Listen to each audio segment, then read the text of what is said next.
कर कमल संजाता श्रीमज्जगद्गुरु श्री विधुशेखर भारती महास्वामिनां चरणारविन्दयोः साष्टांग प्रणामान् समर्पयामः। काशी में एक युवा ने कमाल कर दिया है। ऐसा कमाल जो 200 साल के बाद हुआ है। ऐसा कमाल जिसे जानकर आप भी हैरान रह जाएंगे। और ऐसा कमाल जो ये भरोसा दिलाता है कि भारत को विश्व गुरु यूं ही नहीं कहा जाता। हम बात कर रहे हैं दंडक्रम पारायण की। और जिस युवा ने ये कमाल किया है उनका नाम है देवव्रत महेश रेखे घनपाठी। सबसे पहले तो ये समझिए कि उन्होंने किया क्या है। उन्होंने केवल 50 दिनों में शुक्ल यजुर्वेद की मध्यांजनी शाखा के 2000 वेद मंत्रों का दंडक्रम पारायण पूर्ण किया है, वह भी त्रुटिहीन उच्चारण के साथ, यानी बिना गलती। इसका महत्व भी समझिए। इसका मतलब यह है कि हर मंत्र को 11-11 अलग अलग क्रम में दोहराना होता है। दुनिया के इतिहास में ये दूसरी बार हुआ है। चलिए आपको इसके बारे में विस्तार से बताते हैं। तो हुआ यूं कि काशी की पवित्र धरती पर भारतीय वैदिक परंपरा का एक स्वर्णिम अध्याय लिखा गया।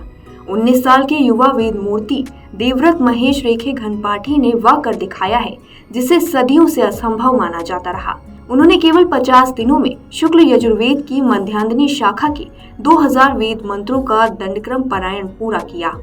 काशी के वल्लभराम शालिग्राम सांगवेद विद्यालय में रहने वाले महाराष्ट्र के इस युवा ब्रह्मचारी ने अपनी तपस्या, साधना और स्मरण शक्ति से वैदिक विद्वानों को भी चकित कर दिया है।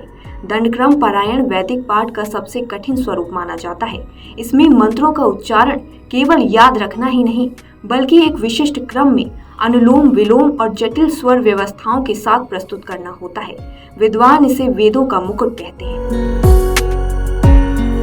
इस उपलब्धि का महत्व इसलिए भी बढ़ जाता है क्योंकि दुनिया के इतिहास में मात्र दूसरी बार किसी व्यक्ति ने यह कठिन अनुष्ठान पूरा किया है। इससे पहले लगभग 200 साल पूर्व नासिक में वेदमूर्ति नारायण शास्त्री देव ने दंडक्रम पारायण किया था। यानी 2 सदियों बाद फिर एक ऐसा योद्धा सामने आया, और वह भी केवल 19 साल का। देवव्रत की इस अद्वितीय सफलता पर काशी के विद्वानों ने उन्हें दंडक्रम विक्रम आदित्य की उपाधि प्रदान की है। श्रृंगेरी मठ की ओर से उन्हें स्वर्ण कंगन और 1,01,116 रुपए की दक्षिणा दी गई है। इसके बाद नमो घाट पर काशी तमिल संगमम के मंच से मुख्यमंत्री योगी आदित्यनाथ ने सार्वजनिक रूप से उनका सम्मान किया। प्रधानमंत्री नरेंद्र मोदी ने भी सोशल मीडिया पर देवव्रत की प्रशंसा की। उन्होंने लिखा कि यह उपलब्धि केवल एक छात्र की जीत नहीं, बल्कि भारत की समृद्ध वैदिक परंपरा की अमर शक्ति का प्रमाण है। पीएम ने कहा, देवव्रत की तपस्या आने वाली पीढ़ियों के लिए प्रेरणा बनेगी।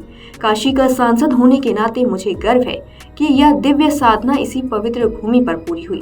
दंडक्रम पारायण को कठिन इसलिए माना जाता है क्योंकि इसमें मंत्रों का क्रम सामान्य पाठ से अलग होता है। मंत्रों को आगे पीछे उल्टे सीधे स्वर और ध्वनि परिवर्तनों के साथ इस तरह गाया जाता है कि एक भी त्रुटि संपूर्ण साधना को व्यर्थ कर सकती है। यही कारण है कि इसे वैदिक परंपरा में अत्यंत उच्च आध्यात्मिक साधना माना जाता है। देवव्रत कहते हैं 50 दिनों में उनका समय किसी साधारण अध्ययन जैसा नहीं था। हर दिन 4 घंटे लगातार मंत्र पाठ, मानसिक अनुशासन और पूर्ण एकाग्रता, यही उनकी ऊर्जा का स्रोत था। उनका मानना है कि वैदिक ज्ञान केवल पढ़ने की चीज नहीं, बल्कि जीने की प्रक्रिया है। एक ऐसे समय में जब पूरी दुनिया तकनीक की ओर भाग रही है, देवव्रत जैसे युवा हमें याद दिलाते हैं कि भारत की आत्मा, उसकी संस्कृति, उसकी परंपरा और उसके वेदों में सुरक्षित है।